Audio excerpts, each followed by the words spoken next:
शराब घोटाले में दिल्ली के उप मुख्यमंत्री रहे मनीष सिसोदिया की गिरफ्तारी और उनके इस्तीफे के बावजूद मुख्यमंत्री केजरीवाल की मुश्किलें कम होने का नाम नहीं ले रही। दिल्ली बीजेपी ने अरविंद केजरीवाल पर दबाव बढ़ा दिया और अब मुख्यमंत्री के इस्तीफे की मांग को लेकर हल्ला बोल दिया। दिल्ली बीजेपी के कार्यकर्ताओं ने राजधानी में कई जगहों पर प्रदर्शन किया, जिसे जन जागरण अभियान नाम दिया। मुख्य प्रदर्शन आम आदमी पार्टी के दफ्तर के पास ITO पर हुआ और निशाने पर मुख्यमंत्री केजरीवाल रहे।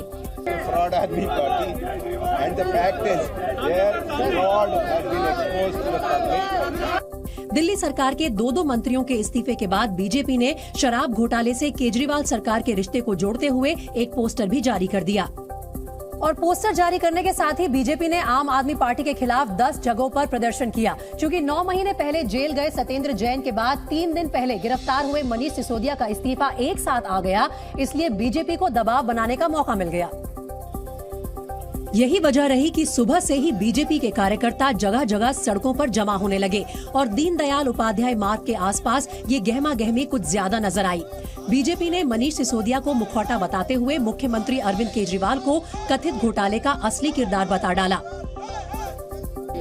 आज पूरी दिल्ली में हजारों भारतीय जनता पार्टी के कार्यकर्ता सड़कों पर उतरे हैं और अरविंद केजरीवाल का त्याग पत्र मांग रहे हैं। बीजेपी की तरह कांग्रेस ने भी केजरीवाल सरकार के खिलाफ विरोध प्रदर्शन तेज कर दिया और प्रदर्शन में शामिल कांग्रेस के कार्यकर्ता दिल्ली प्रदूषण कंट्रोल कमेटी के दफ्तर के सामने सड़क पर ही बैठ गए।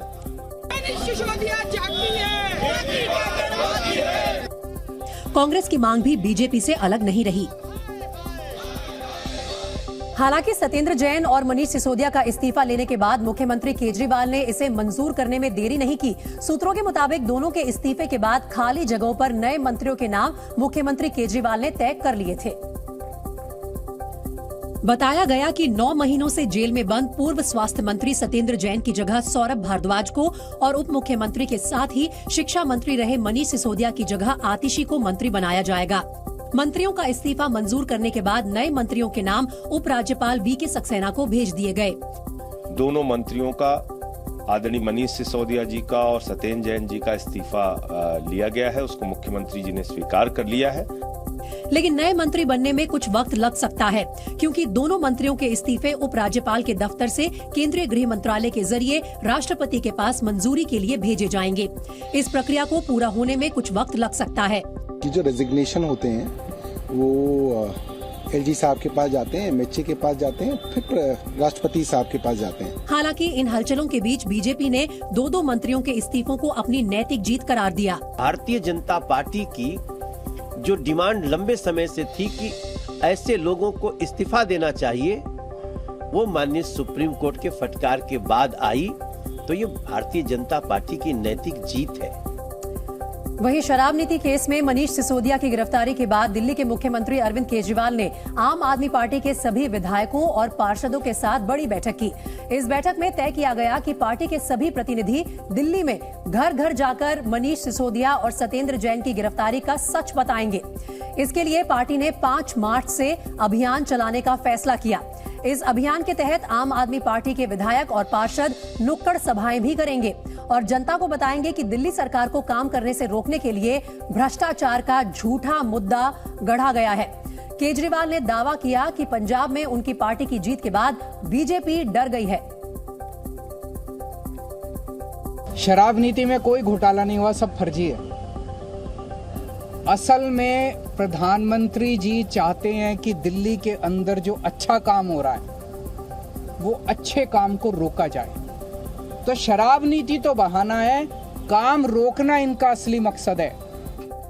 असल में नई आबकारी नीति में भ्रष्टाचार के आरोप दिल्ली की केजरीवाल सरकार के गले की फांस बन गए हैं। जांच एजेंसी CBI ने अपनी चार्जशीट में दिल्ली सरकार के खिलाफ जो आरोप लगाए, उसके मुताबिक आम आदमी पार्टी के सोशल मीडिया इंचार्ज विजय नायर के करीबी दिनेश अरोड़ा ने सरकारी गवाह बनने के बाद कई खुलासे किए, जो इस घोटाले के दौरान संजय सिंह के जरिए मनीष सिसोदिया और अरविंद केजरीवाल से मिला और दूसरे कई आरोपियों के साथ मिलकर पॉलिसी बनाने और उसका फायदा उठाने में शामिल रहे।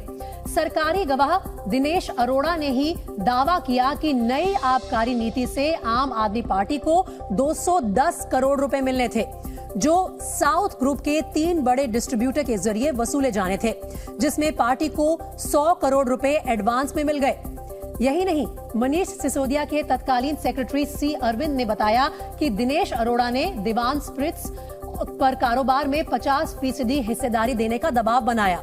इसके अलावा एक और आरोपी सनी मारवा ने बताया कि पैसे के लिए दबाव बनाने के लिए पंजाब में एक शराब की फैक्ट्री सील कर दी गई, जो पंजाब सीएम रिलीफ फंड में 51 लाख रुपए जमा करने के बाद खुली। ग्रीस के लारिसा में उस वक्त अफरा तफरी मच गई जब वहां एक पैसेंजर ट्रेन और मालगाड़ी के बीच जबरदस्त टक्कर हो गई। हादसे में करीब 36 लोगों की मौत की खबर है, जबकि 85 लोग घायल हो गए। ग्रीस के लारिसा में यह हादसा मंगलवार की रात हुआ, जब एक पैसेंजर ट्रेन एथेंस से थेसालोनिकी शहर की तरफ जा रही थी। इस बीच लारिसा शहर के पास दोनों ट्रेनों की जबरदस्त टक्कर हो गई। हादसा कितना भयावह था, इन तस्वीरों से अंदाजा लगाया जा सकता है।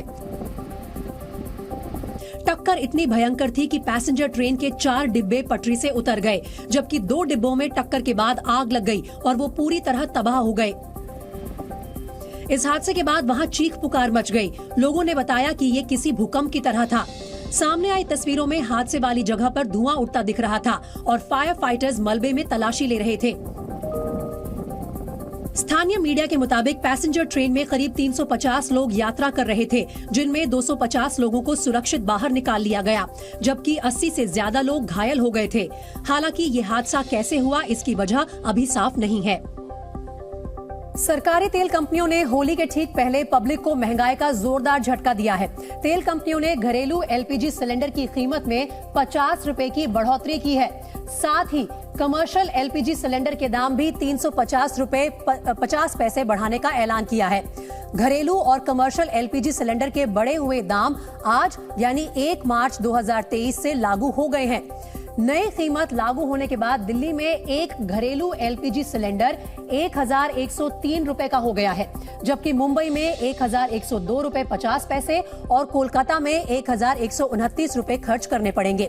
बात करें 19 किलो वाले कमर्शियल एलपीजी सिलेंडर की, तो दिल्ली में अब इसके लिए 2119 रुपए 50 पैसे चुकाने पड़ेंगे, जबकि मुंबई में 2071 रुपए 50 पैसे, कोलकाता में 2221 रुपए 50 पैसे देने पड़ेंगे।